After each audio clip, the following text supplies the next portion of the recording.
Sí, ok. 10, 15, 20, 25, 30, 40. Ok, sí. Le recordamos a toda la prensa a favor de tener su teléfono en modo silencio. Y si va a contestar alguna llamada, sea fuera del recinto. Muchas gracias. De igual manera, les pedimos no utilizar las frecuencias 550, 560.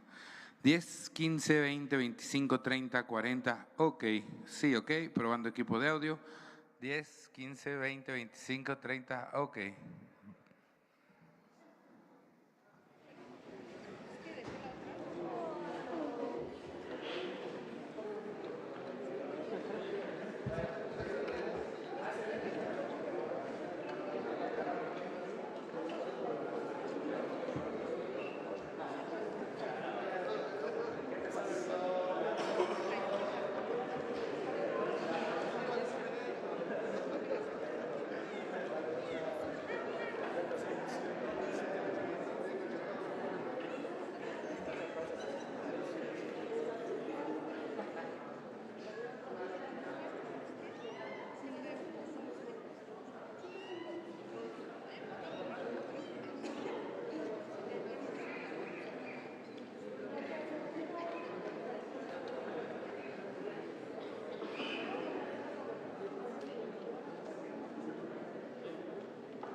Vamos a explicar básicamente lo de la misión que se envió a Estados Unidos para la compra de carros tanque y poder distribuir combustible de esta manera, quitarle presión a los ductos, poder cerrar, abrir los ductos de acuerdo a lo que convenga, tomando en consideración abasto y tomando en consideración el que no haya tomas clandestinas, que no haya robo y que se garantice también la seguridad de la gente. Entonces, asistieron la secretaria de Economía en esta misión, Graciela Márquez, Irmeréndira Sandoval, secretaria de la Función Pública, y Raquel Buenrostro, oficial mayor de Hacienda. Ellas tres van a informarles sobre esta misión de adquirir los carros tanques para no depender solo de los ductos, tener un margen de operación que nos permita garantizar el abasto en todo el país sin tener que padecer, sin que la población tenga que hacer filas, colas para abastecerse en todo el país. Pensamos que con este plan vamos a resolver el problema. Con este plan, acompañado de la vigilancia, acompañado de los programas de bienestar para la población, que den opción, que den alternativas a la gente. Entonces, le voy a pedir a Raquel Buenrostro, la oficial mayor de Hacienda, que les exponga, que les explique qué fue lo que hicieron para adquirir estas unidades.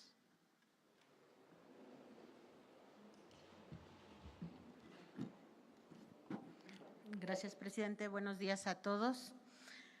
Bueno, como ya se les ha venido informando en varias de las reuniones por el presidente, se designó una comisión que está formada por la Secretaría de Economía, la Secretaría de la Función Pública y la Oficialía Mayor para adquirir las pipas.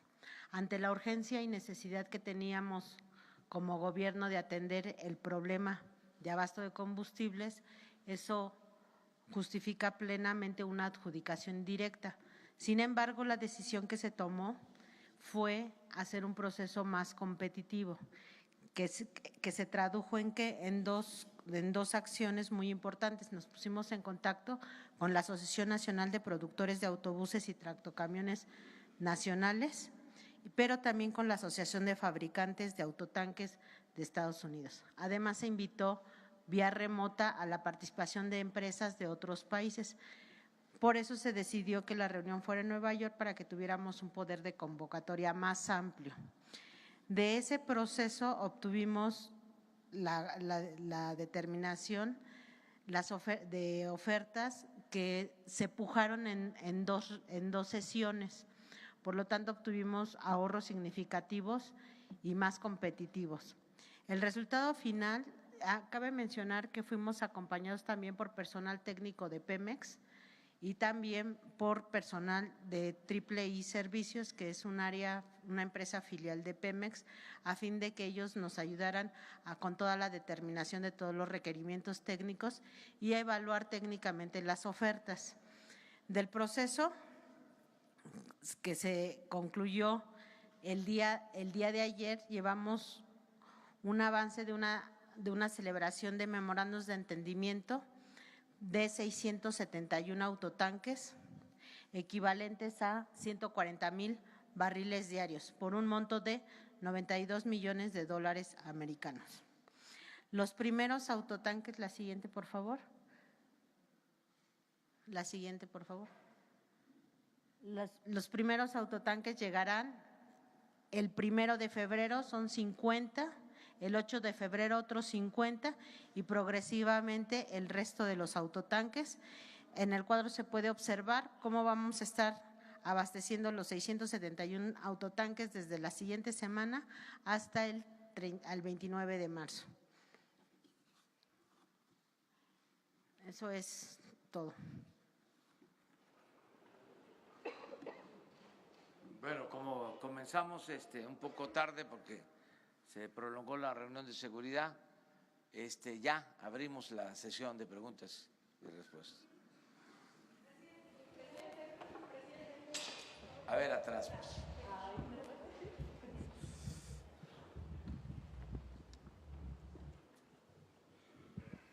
Gracias. Buenos días, Nayeli Roldán, de Animal Político. Presidente, preguntarle, ayer le habíamos comentado esta situación de los 3 funcionarios de Pemex que están involucrados en esta estafa maestra. Primero, preguntarle si había podido revisar el caso. Sí, lo revisé y en efecto, tienen ustedes razón, hay 3 funcionarios que sin declararlos culpables estuvieron involucrados de una o de otra manera en este proceso, la llamada estafa maestra. Por lo mismo, se les pidió información, entregaron notas informativas, los 3, argumentando que no tenían ellos responsabilidad. Sin embargo, le hemos pedido a la secretaria de la Función Pública, Irma Herendia Sandoval, que nos presente un dictamen a más tardar en una semana para tener todos los elementos, no cometer una injusticia, pero al mismo tiempo no permitir impunidad y mantener como criterio que en el gobierno que represento en esta nueva etapa no van a ser contratados quienes tengan malos antecedentes, es decir, quienes tengan antecedentes de corrupción. No vamos a contratar a nadie que haya participado en actos de corrupción o haya omitido denunciar actos de corrupción. De modo que en una semana, aquí mismo, se va a dar a conocer un dictamen. Y aprovecho para convocarlos, porque ustedes representan a los ciudadanos, que todas las denuncias que se presenten que tengan que ver con corrupción se ventilen aquí de manera abierta, que nos ayuden y que nos ayude todo el pueblo para limpiar de corrupción el país. Justamente sobre eso, presidente, preguntarle cuál sería el estatus del resto de involucrados, porque solamente de Sedesol hay 22 denuncias, como le había comentado ayer, desde 2015 y hasta 2018, pero también estamos hablando de más dependencias de gobierno, son 11 en total, y los involucrados pues incluso incluyen a los titulares de las dependencias. Entonces, este análisis que nos está informando también incluiría al resto de involucrados, porque en este caso solo nos dimos cuenta de los 3 de Pemex. Pero a todos, y los procesos que están en curso continúan.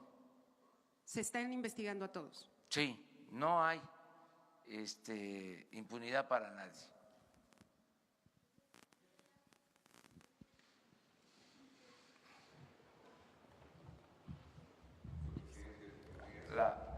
Micrófono. Luis Flores, de Noticias El Agro del Estado de Guerrero. Queremos saber sobre el Plan Nacional de Desarrollo, cómo va el avance, tienen hasta fines de abril para presentar, ese es uno. Segundo, si es posible que el señor secretario de Agricultura podría explicarnos pormenorizadamente, en el caso particular del Estado de Guerrero, sobre el fertilizante, el programa presidencial de fertilizante para Guerrero 2019, ya que se asignó 650 millones de pesos, cuando este programa de fertilizante gratuito en Guerrero viene desde hace 20 años con 1.200 millones de pesos. Hay una inquietud de los productores. Y también la otra es si es posible que en el ejemplo que usted está dando de dar conferencias todos los días, de lunes a viernes, por lo menos una vez a la semana, pudieran los señores delegados federales pudiera dar también un informe sobre qué está haciendo o cuáles son los programas y proyectos que tiene el gobierno federal en cada una de las entidades. Esta expresión no es única, somos varios reporteros en diferentes entidades que coincidimos con esta petición. Eso es cuanto. Gracias. Muy bien. Mire, acerca de los fertilizantes, el estimado que tenemos es de 600 millones de pesos. Esto es lo que, según los técnicos, se necesita, que con eso cubrimos el compromiso de que se entreguen los fertilizantes de manera gratuita a todos los productores del estado de Guerrero. En caso de que no alcanzara, hay recursos adicionales, pero pensamos que con lo autorizado va a resolverse la demanda. Vamos a cuidar mucho para que se aplique bien el fertilizante, porque hay también en esto corrupción. Se entrega el fertilizante, a veces aparentemente, nada más se firma de que se recibió y no se surte y se vende. Eso es una práctica que vamos a eliminar por completo. Pero tenemos que hacer llegar los fertilizantes a todos los productores de Guerrero. Es un compromiso que hicimos y se va a cumplir. Acerca de la información de los coordinadores, ellos pueden hacer lo propio. Les comento que así como nosotros nos reunimos todas las mañanas, así hay reuniones en todos los estados de las dependencias, sobre todo de los representantes de las secretarías encargadas de la seguridad pública. Se están reuniendo todos los días en los estados. Ellos nos están mandando información diaria de lo que está pasando en el país, pero tomamos en cuenta su propuesta. ¿Hiciste otra pregunta? Plan nacional. Es muy importante esa pregunta sobre el Plan Nacional de Desarrollo. Se va a presentar en el tiempo que establece la ley y se van a dar a conocer cuáles son las estrategias básicas para que logremos el crecimiento con justicia, el progreso con justicia en el país. ¿Qué significa esto? Que podamos crecer económicamente y al mismo tiempo que haya bienestar. Queremos crecimiento, pero también queremos desarrollo. No solo aumentar la tasa de crecimiento anual, que sea más del 2%, como ha sido en 30 años, en promedio 2%. Es de las tasas de crecimiento más bajas en el mundo. Es otra prueba irrefutable del fracaso de la política económica neoliberal. Ni siquiera en términos cuantitativos han habido buenos resultados. Pero no basta con crecer, hace falta también distribuir el crecimiento, distribuir el ingreso, distribuir el presupuesto público para que haya bienestar. Por eso hablo de crecimiento con bienestar, progreso con justicia, porque nuestros maestros nos enseñaban que el progreso sin justicia es retroceso. No se trata nada más de crecer, sino que los beneficios del crecimiento lleguen a todos. Nos decían nuestros maestros, modernidad, pero forjada desde abajo y para todos. Entonces, esta filosofía es la que vamos a aplicar en el plan de desarrollo que vamos a presentar en su momento.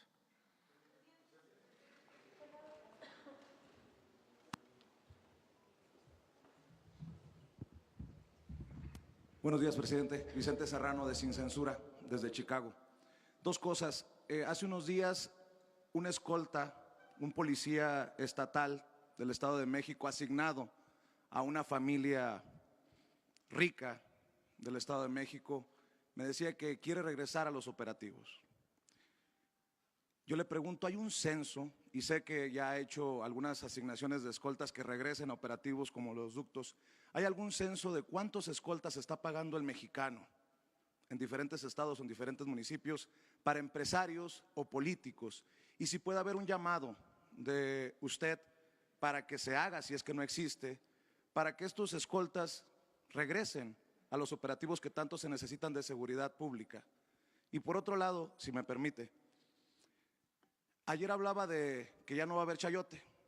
Si el chayote no es publicidad oficial y si la publicidad oficial ya no es chayote, puede haber un compromiso aquí abiertamente para que las mismas empresas que fueron beneficiadas en el sexenio pasado, que aparecieron una y otra vez al tope de la lista, TV Azteca, Televisa, Imagen, en la redistribución que usted ha propuesto, no aparezcan nuevamente en su gobierno como los más beneficiados, para evitar cualquier idea de conflicto de interés, entendiendo que los dueños de esas empresas forman parte del grupo empresarial que lo quiere asesorar.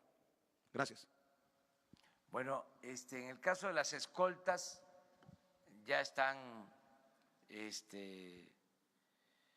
prohibidas, para decirlo con claridad, en lo que tiene que ver con el gobierno federal. Solamente se da protección a quienes trabajan en temas de seguridad o quienes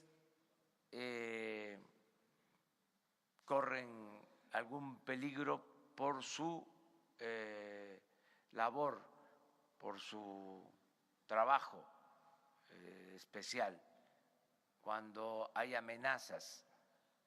Es el caso de periodistas. Ahí tenemos que mantener la protección. Pero, señor presidente, perdón por interrumpirlo, en el caso de esta escolta que me llama Eso desde el es Estado de otra México, cosa. ¿cómo hacer para que no se sigan pagando escoltas por el pueblo para empresarios? Eso en el caso del gobierno federal ya no existe, pero puede ser que se conserven en el caso de los gobiernos estatales, de los gobiernos municipales. ¿Qué puedo yo hacer? Un llamado a las autoridades locales de manera respetuosa para que no se utilicen policías, para que no se utilicen elementos de seguridad en la protección de hombres de negocios o políticos o de cualquier otra índole. Un llamado acerca de la distribución de los fondos para la publicidad. Van a ser transparentes, se están definiendo criterios que ustedes van a conocer, que se van a dar a conocer públicamente, se van a transparentar los recursos destinados a la publicidad gubernamental. Eso es lo que puedo comentarles. También no hace falta que ustedes me den nombres de autoridades, que ustedes lo hagan aquí por represalias que puedan haber. Ustedes me entregan a mí la información y yo con mucho cuidado la doy a conocer aquí. Yo recibí esta información, que se verifique que en el gobierno del Estado de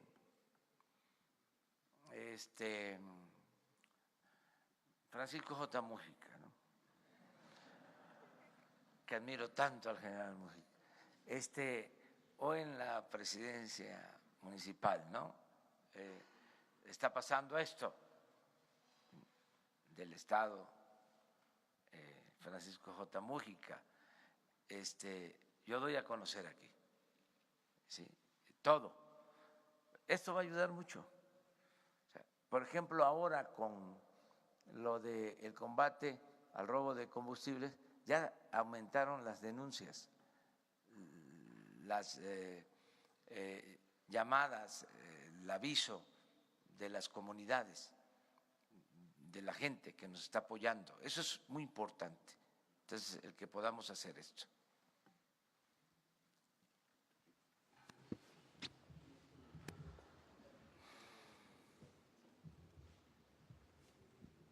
Buenos días, señor presidente, su servidor Carlos Pozos, de Líderes Mexicanos y Petróleo y Energía. Son dos preguntas. La primera pregunta es, y le pediría de lo que usted dice, que se haga una auditoría, una investigación a PMI Internacional.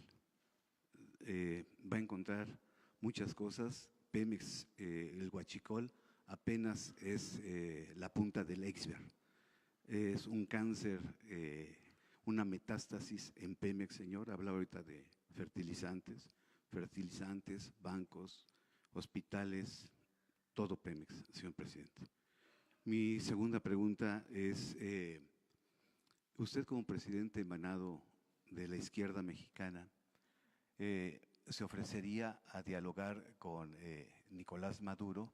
Si lo ha hecho, y preguntarle si ya leyó usted los artículos 223 y 350 de la Constitución de Venezuela. Eso es todo. Muchas gracias.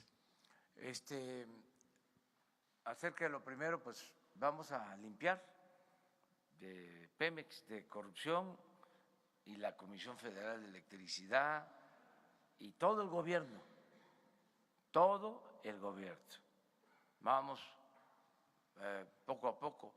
Algunos dicen que con mucha prisa. Pues no, es que tenemos mucho trabajo que hacer en esa materia.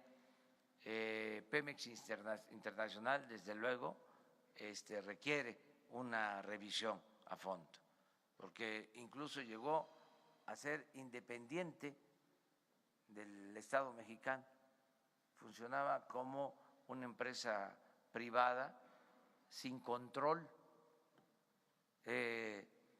sin que tuviese que rendir cuentas.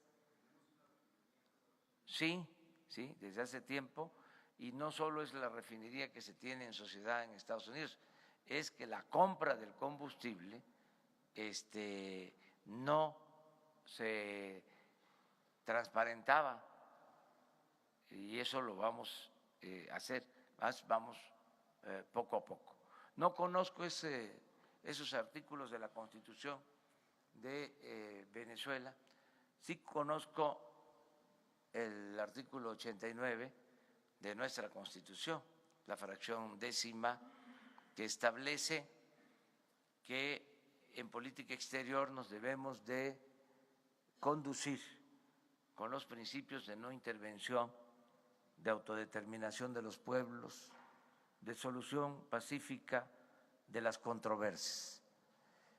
En esto que está pasando en Venezuela, yo apoyo la postura asumida por la Secretaría de Relaciones Exteriores, lo que externó el día de ayer el secretario de Relaciones Exteriores de México, Marcelo Ebrard, que como podría solicitarse una aclaración sobre esta postura, le pedí, ojalá que esté todavía por acá, que nos acompañara en la reunión de la mañana y que, miren, por si se necesitaba. Pero antes de darle la palabra a Marcelo, quedamos, había otra. Que si se ofrecería usted a ser interlocutor con Nicolás Maduro. Es lo mismo, que sí, tiene que ver, es lo mismo. Se lo dejamos aquí a Marcelo. Con su permiso, señor presidente, señoras secretarias, oficial mayor de la Secretaría de Hacienda. Amigas, amigos, sí, efectivamente la posición que adoptamos, que ya es de su conocimiento, en primer lugar está basada en los principios constitucionales de la política exterior mexicana. Artículo 89, México no va a acompañar el desconocimiento, que por cierto lo que pasó ayer es algo que tiene muy pocos precedentes en cuanto a que se desconozca al gobierno de un país y se reconozca a otra autoridad al mismo tiempo de esa forma. Entonces México fijó una postura de conformidad con la Constitución. Nosotros no vamos a acompañar ninguna acción de esa naturaleza. Desde luego que nos preocupa la paz, los derechos humanos, las libertades, y coincidimos con la Organización de las Naciones Unidas, en primer lugar, respecto a que necesitamos hacer esfuerzos para reducir tensiones, evitar un escalamiento que lleve a la violencia y rechazar cualquier tipo de violencia política. También compartimos, y ayer tuvimos conversaciones con el gobierno del Uruguay, con quienes hemos sostenido posiciones similares en las últimas semanas. Nosotros no estamos buscando otra cosa más que el que se pueda avanzar hacia diálogo y paz. Coincidimos con Uruguay, pero también con otros países del mundo y sobre todo con la Organización de las Naciones Unidas. Entonces México va a seguir esa postura, en síntesis, no intervención y disposición a contribuir con nuestro granito de arena a cualquier proceso que lleve a paz y diálogo. Esa sería la posición mexicana. Entonces, si se le pide al presidente de México, ¿sí se intervendría? Aquí enfrente.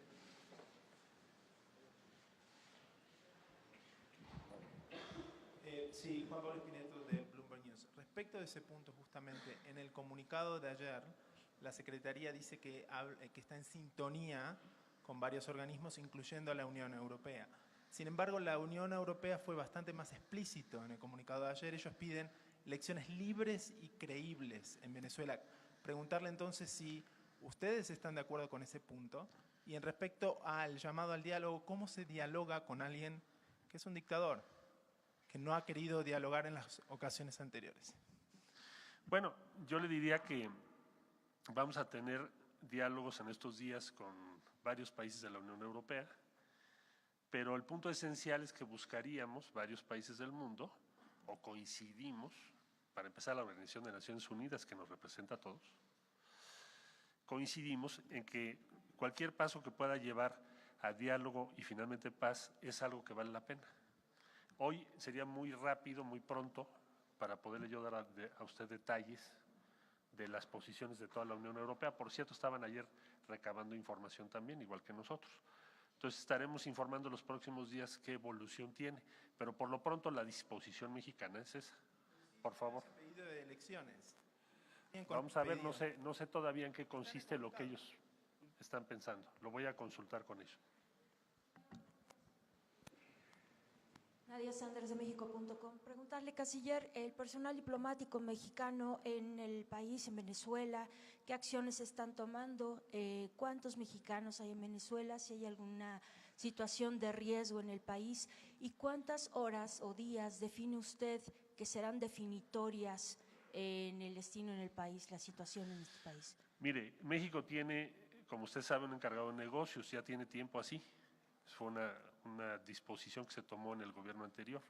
Entonces tenemos nuestra representación diplomática abierta, funcionando para atender a todas y a todos los mexicanos que lo necesiten, así como para representar a México en ese país.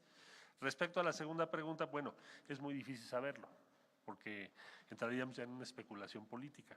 Lo que importa hoy por hoy es buscar, como lo señaló el secretario general de las Naciones Unidas, que se evite un enfrentamiento y violencia política, y ojalá que pueda haber diálogo. Ahora eso no depende de México, claro. Por favor. ¿Qué tal, secretario? Carolina Altolaguirre, de Noticieros Televisa. Preguntarle, en tanto se resuelve esta situación en Venezuela, en este momento, ¿México reconoce a Nicolás Maduro como el presidente? Sería la pregunta, ¿sí o no? Nosotros tenemos relaciones diplomáticas con Venezuela y tiene un gobierno constituido y no vamos en este momento a proceder a romper relaciones o desconocer a ese gobierno. Por allá, por favor. Buenos días, canciller Cihuatl Zúñiga de Grupo ASIR. Me gustaría saber si México está en la intención, podría y querría ser como una especie de sede para pláticas por la paz en este tema de Venezuela. Bueno, no nos lo han solicitado, reaccionaríamos en función de ya algún planteamiento específico, por hoy no existe. Pero podría ser, México tiene México la lo ha facultad. sido tradicionalmente, es un país que siempre ha sido considerado como un punto en donde se pueden llevar a cabo conversaciones, pero hoy por hoy no existe ese planteamiento todavía.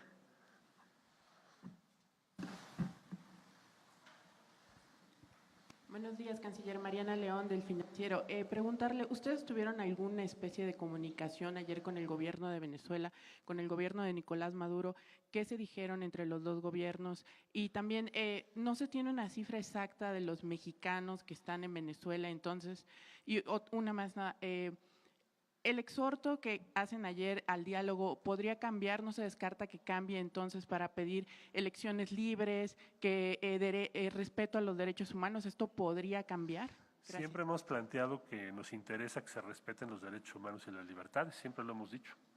Y respecto a procesos políticos, pues primero tenemos que ver cuáles van a ser los planteamientos de Naciones Unidas y de otros países.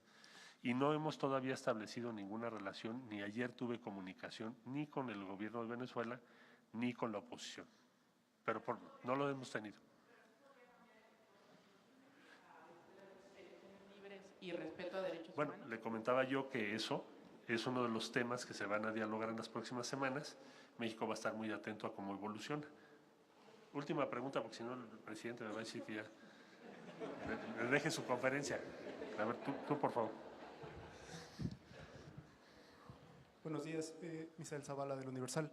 Yo quisiera preguntarle, secretario, en cualquiera de estos dos escenarios de que Maduro siga como presidente de Venezuela o si logran derrocarlo junto con algunos gobiernos y bueno, seguiría Juan Guaidó como presidente, digamos, en ese escenario, México continuará con las relaciones con Venezuela normales como ha venido sucediendo. Y también para el presidente, no sé si me pueda contestar una pregunta, la Secretaría de Energía tiene abierta una investigación por la adjudicación de 3 empresas, a contratos a 3 empresas de las plantas de hidrógeno de las refinerías de Tula, Cadereyta y Madero. El tema es que después de la venta de estas plantas, Pemex ya debe de comprar el hidrógeno a estas empresas por 2.7 millones de dólares mensuales, digamos, y no sé si se investigue ya en este caso al extitular de Pemex, que es Carlos Treviño, pues los contratos se firmaron durante su administración como director de Petróleos Mexicanos, o si hay alguna investigación abierta por parte, digamos, del gobierno federal. Gracias. México mantendrá abiertas relaciones con el actual gobierno de Venezuela, así como su sede diplomática, y ya con los acontecimientos que ocurran en los próximos días, para no entrar en especulaciones, ya le informaríamos qué decisiones tomaríamos. Hoy por hoy la decisión es esa, y segundo, tan nos preocupan libertades y derechos humanos que por eso pensamos y exhortamos a que haya un diálogo inmediato, que evite una escalada de violencia, como bien lo señaló el secretario general de la Organización de las Naciones Unidas, con quien coincidimos. Muchas gracias. Bueno, en materia de política exterior, apego a los principios constitucionales, que por algo están vigentes. Es parte de la historia de la diplomacia mexicana, que siempre ha sido ejemplar, reconocida mundialmente, la diplomacia de México en momentos difíciles. Para no equivocarnos, lo mejor es ceñirnos a lo que establece la Constitución y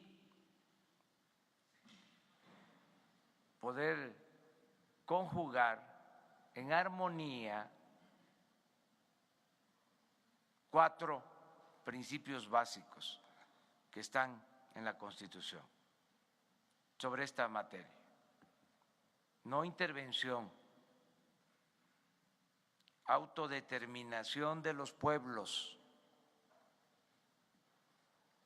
solución pacífica de las controversias y respeto a los derechos humanos, de la conjunción de estos principios se desprende la actitud del nuevo gobierno de México en este tema y en otros. No es que estemos a favor o en contra, estamos por el cumplimiento de los principios constitucionales. Respeto absoluto, estricto a estos principios. Puede ser que a grupos, personas, gobiernos no les guste, pero eso es lo que establece nuestra Constitución y hemos protestado respetar esos principios constitucionales. Entonces, por ahí nos vamos a ir. Y no vamos a entrar en especulación, no queremos confrontación, no queremos pleito, queremos llevar una relación de amistad con todos los pueblos y con todos los gobiernos del mundo. Acerca de la investigación por estas plantas, vamos a solicitar toda la información a la Secretaría de Energía y les vamos a dar a conocer en qué situación se encuentra esta compra, esta adquisición, este contrato. Me comprometo a eso. Mañana les damos ya una nota al periódico Universal sobre este tema. Como ya tenemos que irnos porque vamos a Huachinango y luego a Tulancingo, allá podemos seguir hablando, si les parece.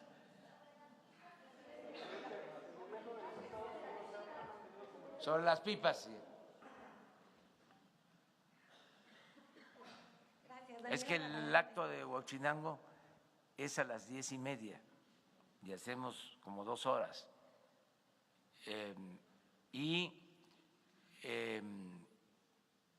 Como a las 2 es el de Tulancingo, porque en la tarde, noche, se instala el Consejo Nacional de Seguridad.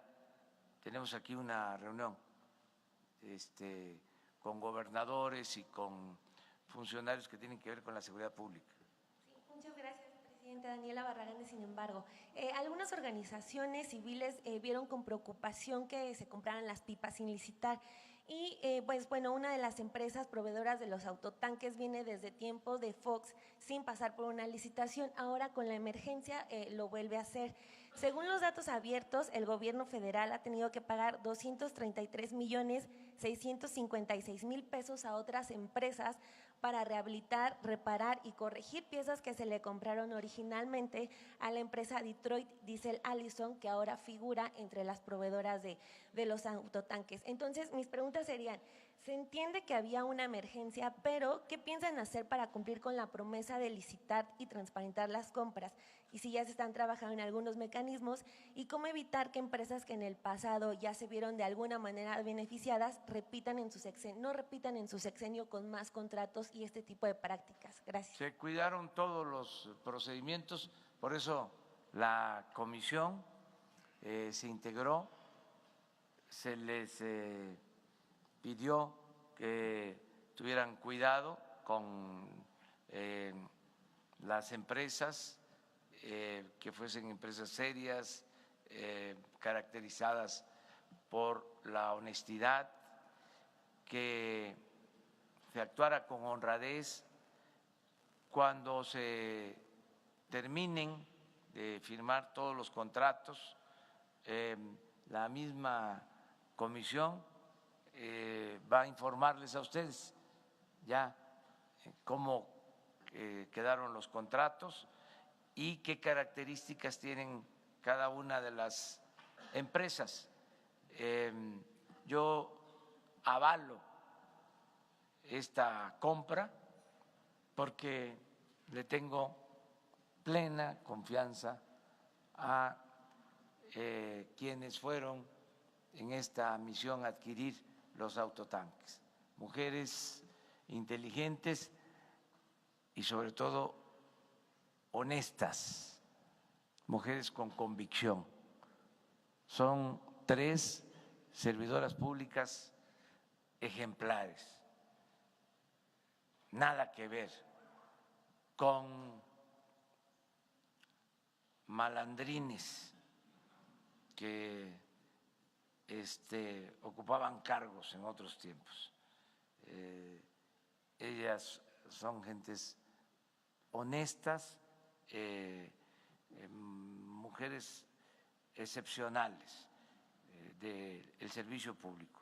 Entonces, para que no quede nada de duda, de todas maneras vamos a seguir informando, ¿sí?, sobre los contratos, las características, lo que les preocupa sobre esas empresas, ¿sí?, la seriedad de esas empresas, todo. Además, les vamos a dar a conocer más elementos de cómo, a pesar de que se compran estas unidades en Estados Unidos, pues la mayoría se fabrica en México, es en beneficio también de la industria automotriz del país, de los trabajadores del país, darles a conocer también que se hizo una solicitud a la Canacar, pero nos atendían la demanda a partir de marzo, empezaban a entregarnos. Imagínense el tiempo.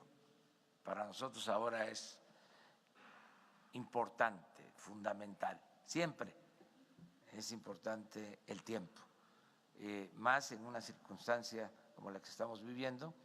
Ya tenemos, por otro lado, 700 operadores contratados que pasaron exámenes. O sea, ya tenemos a los operadores para que se hagan cargo de estas unidades. En fin, ya vamos a atender el problema. Son 140,000 barriles, pero en un viaje, y podemos utilizar unidades para 2 viajes, lo cual nos permitiría ya tener los 200,000 barriles, pero queremos seguir avanzando para tener con solo un viaje los 200,000 barriles, que también eso es importante. Vamos a seguir adquiriendo estas unidades de entrega inmediata hasta lo que se pueda conseguir con entrega a marzo. Ya después ya no nos funcionaría. Pensamos que si se adquiere de ahora a marzo, en estos 2 meses, nos va a ayudar mucho. Bueno, nos vemos entonces mañana.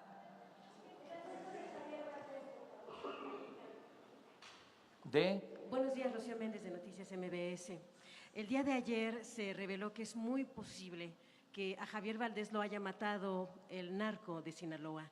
La familia le pide al gobierno de México que en particular se exhorte a la Fiscalía ahora que su Fiscalía encargada de delitos contra la libertad de expresión tome en consideración este vertiente. ¿Cuál es la exhortación? ¿Qué piensa usted, presidente? Pues le vamos a pedir a la Secretaría de Gobernación, Alejandro Encinas, que nos presente un informe y mañana hablamos de este tema de Javier, el asesinato de Javier, ¿sí? Y la investigación y la búsqueda de responsables y castigar a autores materiales e intelectuales de este crimen, a este periodista de Sinaloa. Gracias.